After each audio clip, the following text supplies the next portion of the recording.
এটা 13 সালের ভিডিও, আবার তারা কবর থেকে খুঁড়ে বের করছে যে ঘটনাটা কি। আচ্ছা আসলে এই ঘটনাটা হ্যাঁ, একটু যদি গোপন ভিডিও, অ্যাডলফ খানের কুকীর্তি।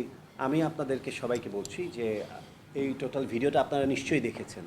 আমার মনে হয় না ওই পুরো ভিডিওটাতে কেউ খুঁজেও কোনো রকম অনৈতিক বা কোনো কুকীর্তি বা কোনো রকম কোনো ক্রাইম বা কোনো একটা ফল্ট বা ভুল বা কোনো দোষ কোনো কিছু অ্যাডলফ খানের দেখা গেছে বা পাওয়া গেছে। তারপরও মানুষ ওটাকে নিয়ে মাতামাতি করেছে, দেখেছে, জেনেছে, বুঝেছে। আমি সবাইকে চ্যালেঞ্জ করলাম, ওপেন চ্যালেঞ্জ করলাম, ওই ভিডিওর মধ্যে ওইখানে ওই অবস্থাতে কোথাও যদি কেউ আমার কোনো ক্রাইম বা আমার মিনিমাম 1%ও কোনো ভুল দোষ বা কোনো আসল অরিজিনালি আমি কিছু একটা করেছি এটা যদি কেউ দেখাতে পারে, আপনারা যে শাস্তি আমাকে দিবেন আমি সেই শাস্তি মাথা পেতে নেব। That's it. সো ওই ভিডিওটা ভালো করে দেখেন, বিবেচকের সাথে দেখেন, জ্ঞান বুদ্ধি দিয়ে দেখেন, দেখলেই দেখতে পাবেন ওই ভিডিওটাতে আসলে একটা অন্য একটা এপিসোড, অন্য একটা জিনিস ছিল।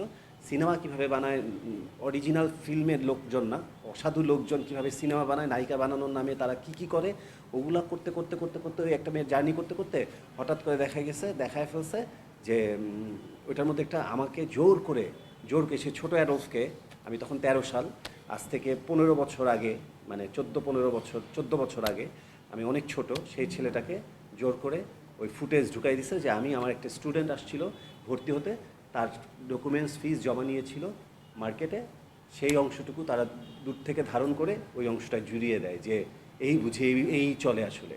এবং আমার স্কুল ছিল আমার যথারীতি বাসায়, পৃথিবীতে সমস্ত টিচার, কোচিং টিচার, সমস্ত অনেক মানুষেরই বাসায় টিচাররা শেখায়, স্টুডেন্টদের পড়ায়। এটা কোনো কঠিন বা কোনো খারাপ কোনো কিছু না, এবং না কোনো মেয়ে সংক্রান্ত, নারী সংক্রান্ত কোনো রকম ক্রাইম বা কোনো কিছু। টোটালি একটা মেয়েকে ভর্তি নেওয়া হয়েছে, আর টাকা নেওয়া হয়েছে। টাকা ছাড়া আমার স্কুলে কি কোনো দিন পৃথিবীতে কোথাও কোনো স্টুডেন্ট কি ভর্তি হয়? পৃথিবীর যে কোনো জায়গায় যে কেউ ভর্তি হলে তো তাকে তো ফিস দিতে হবে। ফিস ছাড়া পৃথিবীর কোন ব্যক্তিটা ছাত্রছাত্রী নেবে আপনারা আমাকে বলেন। আমি তো চ্যারিটি ফান্ড খুলে বসি নাই যে আমি টাকা পয়সা নিব না। আমার তো স্কুল একটা, আমার স্টুডেন্টদের একটা বেতন আছে, একটা ফিস আছে, কোর্স ফি আছে। তো ডেফিনেটলি সেটার একটা ইনস্টলমেন্ট, একটা অংশ আমাকে দিয়েছিল। সেটাকে এমনভাবে দেখা হয়েছে যে আমি বাইরে থেকে কোথা থেকে কার টাকা নিচ্ছি, কী করছি না করছি। আপনারা একবার পুরো লাইনটা, ব্যাপারটাকে ভালো করে যোগফল করেন, করে দেখবেন যে আসলে ওই জায়গাটায় আমাকে জোর করে ফাঁসি দেওয়া হয়েছে। আমার মনে হয় না আজকের পর আপনাদের আর এই ব্যাপারটা আর কোনো কোশ্চেন থাকবে।